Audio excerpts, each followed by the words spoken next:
My parents are Joe Luis Montes, and he was born in Torreon, Coahuila, Mexico. And my mom is Irma Montes Montalvo, and she was born in Monterrey, Nuevo León, Mexico. Okay. And do you know why they decided to come to the United States and when they decided to? Yes. My dad, not so much. I feel like he was a lot younger. His background is a little bit more vague, like in terms of family history and things like that. But I know he was already here. My mom came in 1964, and she was basically, you know, like everyone else, looking for better opportunities. I know that she grew up very poor. Her dad remarried to someone here, and he was living here and would go back, and my mom mostly resided with her siblings, and her older sister was kind of like her mother figure.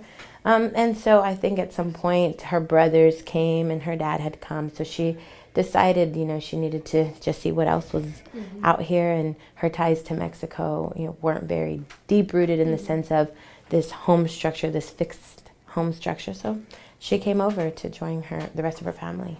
Do you know how old she was? So she was born in 47, so she was probably in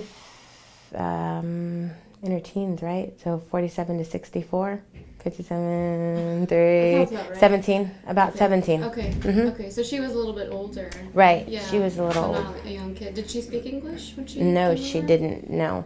So she came here, and I think that was a struggle, very much so. She spoke with the people that she was around, so the family that she came to be with, and then in the neighborhood that she came to North Fort Worth, Northside Fort Worth, initially, and so the people that she lived with.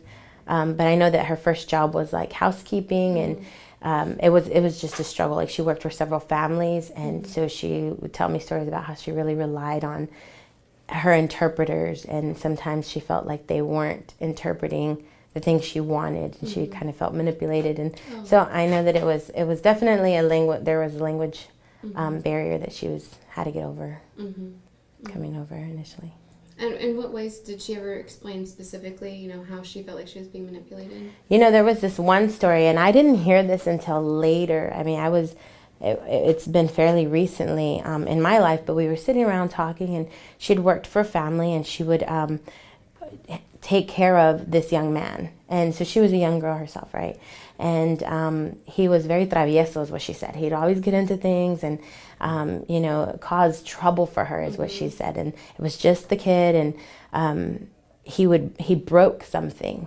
And she's like, I'm going to tell I'm going to tell Mrs. whoever she worked for, and that he would just basically tell his side of the story, or she'd be like, tell her that you broke it, or tell her. And eventually, after time and time again that he would twist what she said, she got fired. You know, they no longer needed her services, and she had to leave because she wasn't doing her job. But it was the son who was doing all these things. And so that was one of her initial experiences here. And I feel like, and she's my mom, so I don't think she kind of went there with me, but I feel like there may have been some even sexual tension kind of thing going on, and he was a little bit forceful. But I mean, I don't think anything extremely abusive happened, but I feel like she was very uncomfortable in that situation. But because she couldn't defend herself, she relied on him, and that didn't. I mean, I guess it ended well, since she got fired and she had to go find somewhere else to work. Yeah, it's probably one of the times where you're like, yeah, okay, good. thankfully I got fired. Exactly. Yeah, right. Yeah.